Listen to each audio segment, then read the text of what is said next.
Good evening friends and welcome to US English academy. तो friends, आज की इस खास क्लास में हम डॉक्टर फॉस्टर्स क्रिस्टोफर मार्लो का प्ले, उसकी समरी आपको सुनाएंगे। तो प्ले पर चलें उससे पहले अगर आप हमारे चैनल पर नए हों तो प्लीज़ सब्सक्राइब करिए, शेयर करिए। तो चलते हैं हम प्ले पर जाएं, उसकी समरी को हम आपको सुनाएं। उससे पहले इस प्ले के जो लीडिंग कैरेक्टर्स हैं उनके विषय में एक बात करते हैं और उन कैरेक्टर्स को का परिचय कराते हैं आपके साथ। तो प्ले का पहला कैरेक्टर डॉक्टर फॉस्टस है जो इस प्ले का हीरो है। अगला कैरेक्टर मेफिस्टोफेलिस है जो कि ल्यूसीफर का एक एजेंट है। और अगला कैरेक्टर है वैगनर है जो डॉक्टर फॉस्टस का सर्वेंट है।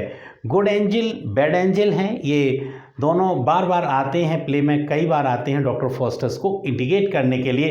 गुड एंजल अच्छे काम के लिए बोलता है, बैड एंजल अपनी उसी फील्ड में जाने के लिए उसे प्रेरित करता है। इसके बाद ल्यूसीफर है जो इस हेल का पूरी तरह से एक स्वामी है। अगला है बेल्ज़ेबब है, वेल्डास है, कॉर्नेलियस है, ये दोनों ही डॉक्टर फॉस्टस के खास फ्रेंड हैं और ये क्या हैं, मैजिक के मास्टर हैं। चार्ल्स फिफ्थ का भी एक छोटा सा रोल है। तो ये तो थे मेन कैरेक्टर्स, लीडिंग कैरेक्टर्स इस प्ले के। तो चलते हैं कहानी के ऊपर।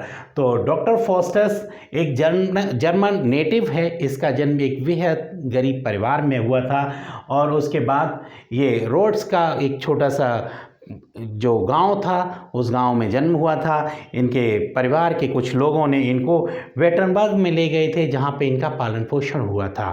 तो डॉक्टर फॉस्टस गरीबी में पैदा हुए, लेकिन ये एक बेहद कुशाग्र बुद्धि के बच्चा थे और धीमे धीमे उसी तरह से इनका दिमाग जो था वो डेवलप होता चला गया। जैसे कि बचपन में ही तेज़ दिखते थे उसी तरह से अब ये आगे बढ़े और धीमे धीमे ये बहुत अच्छे स्कॉलर बन गए। डॉक्टर फॉस्टस कई फील्ड में, चाहे वो लॉ का हो, लॉजिक का हो, थियोलॉजी का हो, मेडिसिन का हो, इन सारे फील्ड में इन्होंने मास्टरी हासिल कर ली। थियोलॉजी में इन्होंने डॉक्टरेट भी कर लिया। तो डॉक्टर फॉस्टस का जो ज्ञान को लेके इनकी ललक थी वो लगातार बढ़ती चली जा रही थी। तो जब वो एक स्थिति आएगी, डॉक्टर फॉस्टस काफ़ी ज्ञान इन्होंने अर्जित कर लिया, तमाम सारे फील्ड की मास्टरी आ गई, फिर भी इनकी भूख कम नहीं हुई, बढ़ती जा रही थी। लेकिन इसके पीछे एक और चीज़ थी, वो शुरू होने लगी डॉक्टर फॉस्टस के अंदर। वो ये थी कि इन्हें ऐसा लगने लगा हमने इतनी विद्वता हासिल कर ली है, इतने इंटेलिजेंसी हमें मिल गई है, हमारी अपनी मेहनत से हमने वो डेवलप कर लिए है, अपने वो हुनर डेवलप किया है अपने अंदर, वो काबिलियत डेवलप करी है, लेकिन हमें वो नहीं मिल पा रहा है जिसकी हमें चाहत है। चाहत थी कि इनके अंदर एक थोड़ा लालच आ गया था कि हम इतने विद्वान हो गए हैं तो दुनिया हमारी कमांड में आ जाए, हम जो चाहें जैसा चाहें वैसा होने लगे। लेकिन ये जैसा चाहें वैसा होने लगे ये इंसान के बस का नहीं होता, ना इंसान के हाथ में होता है। तो ये सुपरनेचुरल पावर की दरअसल सोचने लगे थे। अब वो सुपरनेचुरल कैसे आए, इसके लिए इनके दो फ्रेंड्स थे, ये कॉर्नेलियस और ये वेल्डास, इन्होंने इनके संपर्क में आए।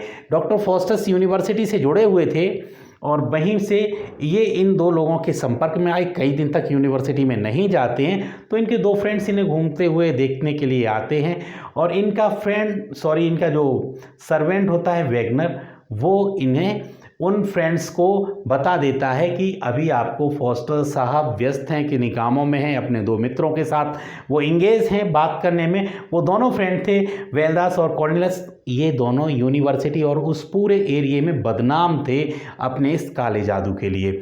अब डॉक्टर फॉस्टस ने जब बहुत पढ़ाई कर ली, जब ये संतुष्ट नहीं हो पाए तो इन्होंने इन्हीं का सहारा लिया और सोचा कि अब हम काला जादू सीखेंगे और उसमें हम आत्माओं का आवाहन करेंगे और उन्हें हुक्म देंगे और अपने अनुसार काम करवाएंगे।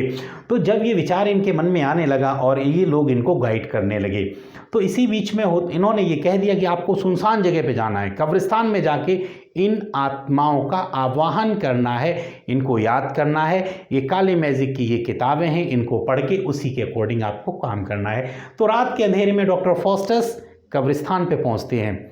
कब्रिस्तान में वो आत्माओं के लिए जैसे ही सोचते हैं, विचार करते हैं, तो तमाम जब ऐसे विचार इनके मन में आते हैं उसी वक्त वहाँ पे मेफिस्टोफेलिस एक एजेंट होता है। किसका? ये एजेंट होता है इस ल्यूसीफर का, वो वहाँ पे आ जाता है। जैसे ही डॉक्टर फॉस्टस उसे देखते हैं वो अपनी उसी स्थिति में आता है। डॉक्टर फॉस्टस उससे कहते हैं नहीं जाइए, आप एक अपनी वेश बदल के आइए, आप किसी एक ऐसे सन्यासी के वेश में आइए, क्योंकि आपके इस स्थिति को देख के दरअसल मुझे डर लग रहा है, मैं देख नहीं पा रहा हूँ। तो एकदम से ये गया और अपना वेश बदल के दोबारा आ गया। डॉक्टर फॉस्टस बहुत खुश होता है कि उसकी किस ढंग से उसने उसकी बात मानी थी इस बात को देख के। अब वो आके कहता है डॉक्टर फॉस्टस बताइए क्या करना है। डॉक्टर फॉस्टस सोचता है यार ये तो बड़ा अच्छा आदमी, एक बार में ही आ गया हमारे पास और हमसे कहने लगा। अब वो पूछता है कि भाई आप ये बताओ आप पहली बार में ही कैसे आ गए। मेफिस्टोफेलिस ये कहता है डॉक्टर फॉस्टस को कि देखिए मैं यहाँ पे लूसीफर का एक एजेंट हूँ, मैं हर वक्त इस फिराक में रहता हूँ कि कौन सा आदमी जो गॉड के अगेंस्ट जा रहा है, ईश्वर के विरुद्ध जाने वाले कौन लोग हैं, और वो जो उनके विरुद्ध जाता है वो हमारा मित्र होता है, हम उसके पास पहुंचते हैं। ये हमारे जो लूसीफर है हमारा मास्टर है, हमारा मालिक है या हमारा राजा है, हम उसके एक एजेंट हैं, हमारा काम यही है। लूसीफर के कहने पर हम हर उस जगह पे पहुंच जाते हैं।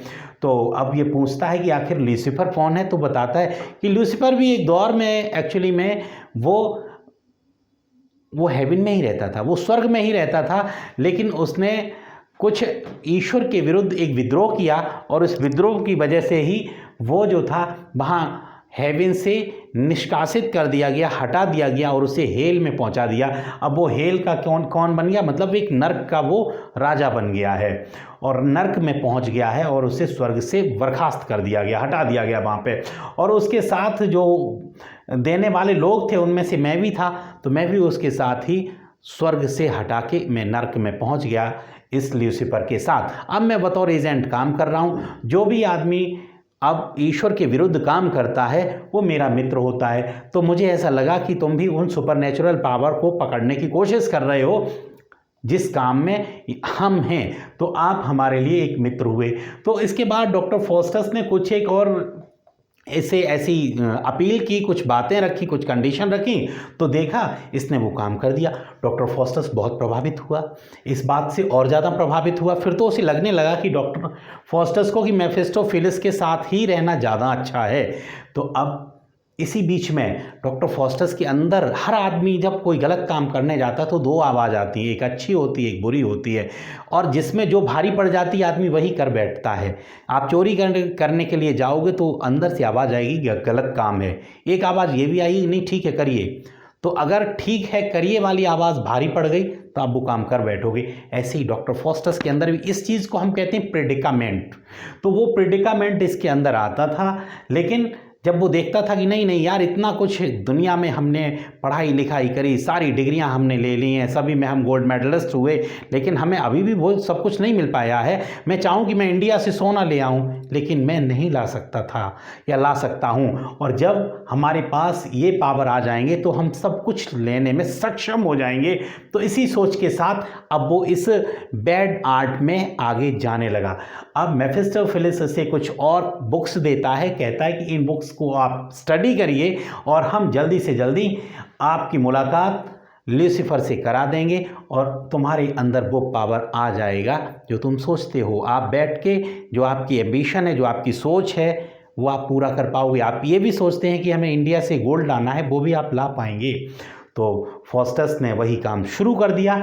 मेफिस्टोफेलिस उसके साथ आने लगा, लेकिन आके ये कहता है कि हाँ हमने लूसीफर से बात करी है, लूसीफर का डायरेक्ट ये आदेश है कि आप के साथ आने के लिए आपको एक काम करना पड़ेगा, एक बॉन्ड साइन करना पड़ेगा, एक एग्रीमेंट साइन करना पड़ेगा। एग्रीमेंट ये होगा कि अगर आपको इस दुनिया में मौज मस्ती लेनी है जो आप चाहते हो, फॉस्टस यस कहता है कि हाँ बिल्कुल लेनी है, वो एक निश्चित पीरियड के लिए लेनी होगी। उसके बाद आपको अपनी सोल, अपनी रूह को हमें सेल कर देना होगा, बेच देना होगा, उसी के बियाह पे होगा। तो आप कितने दिन तक ले सकते हो, तो उसमें आता है कि 24 ईयर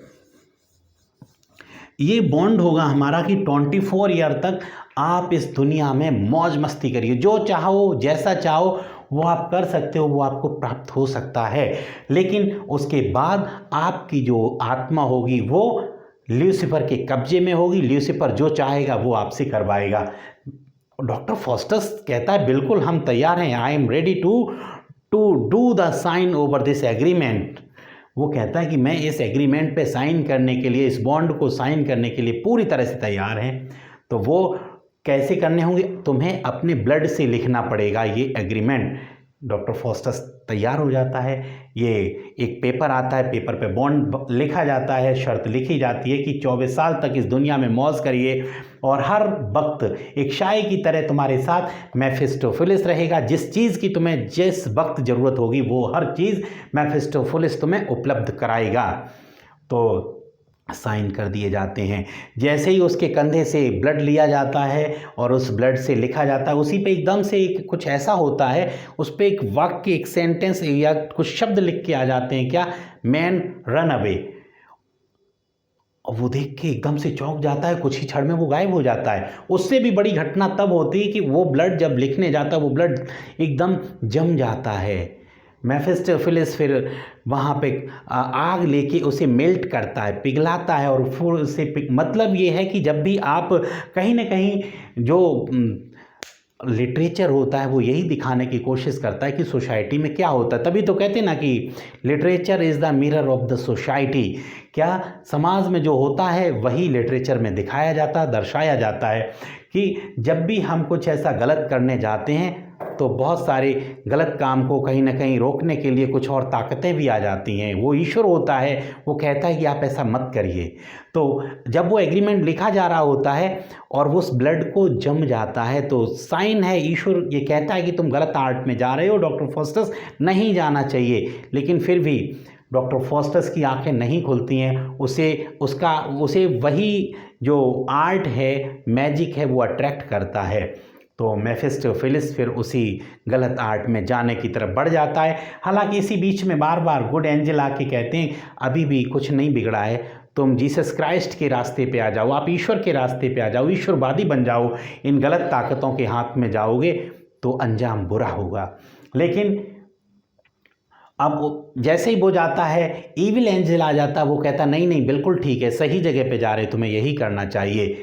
अब इन दोनों ही बातों को कंपैरेटिव स्टडी करके डॉक्टर फॉस्टस मानते हैं कि इविल एंजल उनके लिए सही बात कहता है। खैर एनीवे, अब हम वापस आते हैं उसी बात पे। मेफिस्टोफेलिस का जो बॉन्ड था उस पर साइन कर देते हैं डॉक्टर फॉस्टस। तो अब पूरी तरह से अपनी सोल को उन्होंने ल्यूसीफर के यहाँ पे रख दिया, दे दिया कि 24 साल तक मौज मस्ती, उसके बाद हमारी आत्मा आपकी, आप जो चाहोगे, जैसा चाहोगे करवाते रहिए।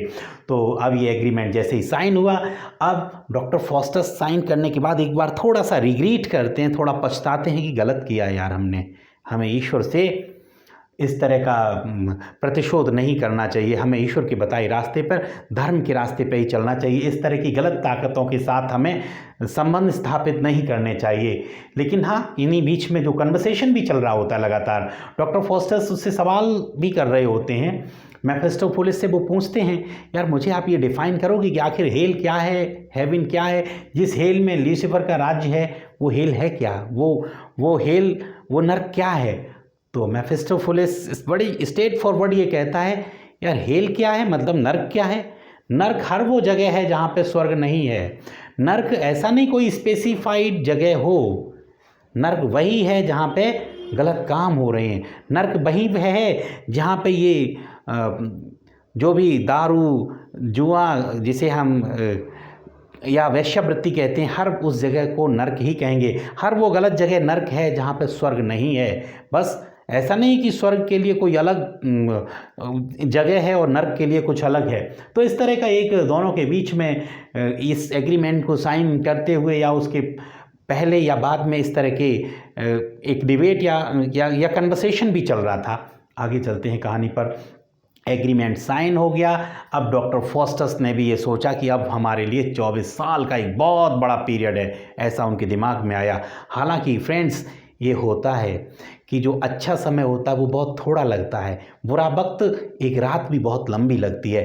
तो 24 साल अगर आपके जीवन में बहुत अच्छे हैं तो वो 24 साल मालूम नहीं पड़ेंगे, बहुत कम बहुत ये लगेगा कि 24 दिन की बात है, तब तक वो गुजर जाएंगे। ऐसा ही डॉक्टर फॉस्टस के साथ होगा। आखिरी में आप देखेंगे कहानी के एंड में। तो हम आते हैं कहानी पर वापस। तो होता क्या है कि डॉक्टर फॉस्टस ने मौज मस्ती करना शुरू कर दिया। हर जगह जहाँ पे चाहता है वो मेफिस्टोफेलिस को बुलाता है कि चलो ऐसा कर दीजिए। पहली ही डिमांड डॉक्टर फॉस्टस ने रख दी, क्या कि मेरे लिए खूबसूरत लड़की लाइए, मेरा विवाह कराइए। अब ये मेफिस्टोफेलिस ये क्या है, ये लूसीफर के साथ रहता है, ये नर्क में है और ईश्वर के विरुद्ध है, तो धर्म के विरुद्ध हुआ ना। अब ये शादी समारोह क्या है, ये धार्मिक, इसमें रिचुअल होते हैं, ये संस्कार होते हैं, ये कहीं ना कहीं ये धर्म की बात हो गई और ईश्वर की बात हो गई। तो अब ये मेफिस्टोफेलिस इसके अगेंस्ट है, वो ईश्वर के अगेंस्ट है, तो वो ऐसा काम नहीं कर सकता है। तो उसने मना कर दिया डॉक्टर फॉस्टस से कि भाई ये नहीं, आप शादी मत करिए, शादी ना करें, कुछ और करें। लेकिन डॉक्टर फॉस्टस की जिद है कि मुझे शादी करनी, तो वो एक इसी तरह की राक्षस को बुला के उसे एक महिला के वेश में बना के थोड़ा सा उसका एंटरटेनमेंट कराने के लिए बुला देता है, शादी के लिए मना करता है। अब फिर डॉक्टर फॉस्टस ने तमाम तरह के और मौज मस्ती करने लगा। अब डॉक्टर फॉस्टस ने दुनिया की सारी खूबसूरत जगह को घूमना शुरू कर दिया। एक्ट 3 में वो रोम में जाता है, मेफिस्टोफेलिस इसके साथ जाता है, रोम में भी तमाम मौज मस्ती करता है, तमाम जगह घूमता है। उसके चर्चे हर जगह फैलने लगते हैं क्योंकि वो चमत्कार करने लगता है मेफिस्टोफेलिस के माध्यम से। कई बार वो अपने आप को अदृश्य करा देता है कि अब मुझे अदृश्य कर दीजिए। इसी तरह से वो चार्ल्स फिफ्थ के दरबार में भी आता है। ये चार्ल्स फिफ्थ को मैंने बताया था आपको, ये भी एक रोल रहा।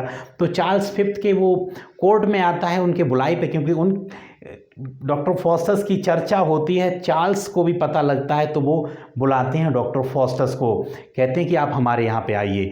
तो चार्ल्स फिफ्थ की जब कोर्ट में डॉक्टर फॉस्टस पहुँचते हैं, तो वहाँ पे पहुँचने के बाद वो कहते हैं देखिए हम आपको बहुत बड़ा अवार्ड देंगे, हमारे पूर्वज थे, हमारे एंसेस्टर थे, कौन, अलेक्जेंडर और उनकी जो क्वीन थी, क्या उनकी एक झलक आप हमें इस स्टेज पे दिखा सकते हो। डॉक्टर फॉस्टस कहता है यस बिल्कुल हम दिखा सकते हैं, वो बहुत पहले गुजर चुके थे। तो डॉक्टर फॉस्टस सीधा सा आदेश देता है मेफिस्टोफेलिस अलेक्जेंडर और उनकी क्वीन को वहाँ पे दिखाता है। तो इस बात को, इस चीज़ को देख के चार्ल्स फिफ्थ जो थे वो बहुत प्रभावित होते हैं, वो एक बहुत बड़ा अवार्ड देने की बात कहते हैं डॉक्टर फॉस्टस को। तो डॉक्टर फॉस्टस ऐसे ही तमाम तरह के एंटरटेन करता रहा और लोगों को, और इनके बीच बीच में उसकी जो शोहरत थी वो भी बढ़ती चली गई।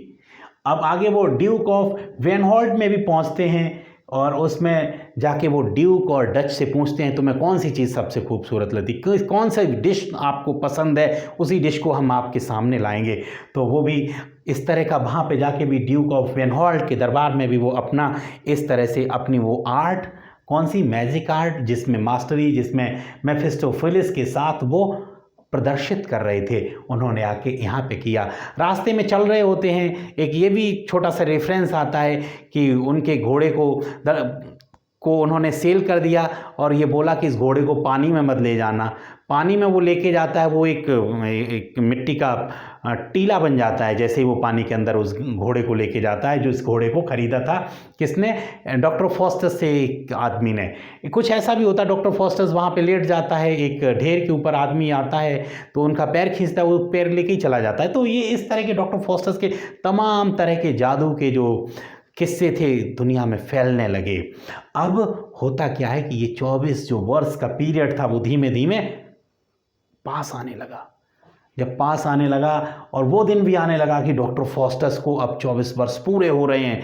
अब लगातार जैसे ही 24 वर्ष पूरे होने को होते हैं, डॉक्टर फॉस्टस चिंतित होने लगते हैं, क्योंकि ऐसा होता ना कि जब एक छोटा सा एग्जाम्पल, जब आप मोबाइल को चार्ज करते हो तो, या वो जब डिस्चार्ज होने को आता ना, तो उसमें सिग्नल आ जाता है, रेड बटन आ जाती है, वो कहने लगती है कि अब आपका जो मोबाइल है वो उसकी चार्जिंग लो होने लगी है। ऐसे ही जब वो 40 साल का पीरियड पूरा होने को आता है, उनको भी सिग्नल आने लगते हैं। अब जब सिग्नल आना शुरू होते हैं तो डॉक्टर फॉस्टस की चिंता भी बढ़ने लगती है, बहुत व्यथित होने लगता, परेशान होने लगता है, क्योंकि वो इतना आगे चला गया था, इतना आगे जा चुका था कि अब वो ईश्वर के बारे में सोच भी नहीं सकता था, क्योंकि उसकी ज़ुबान पे नहीं आ रहा था, भगवान का नाम नहीं आ रहा था, क्योंकि वो बैड आर्ट में इतना आगे निकल चुका था। तो अब जैसे ही उधर करीब 24 वर्ष का पीरियड होने लगा, डॉक्टर फॉस्टर्स की परेशानियां बढ़ने लगी और उसको सिग्नल आने लगे। सिग्नल के साथ साथ ये भी आने लगा कि भाई 24 वर्ष पूरे हो रहे हैं, तुम्हारी आत्मा जाएगी, अब उस आत्मा को नर्क भोगना पड़ेगा।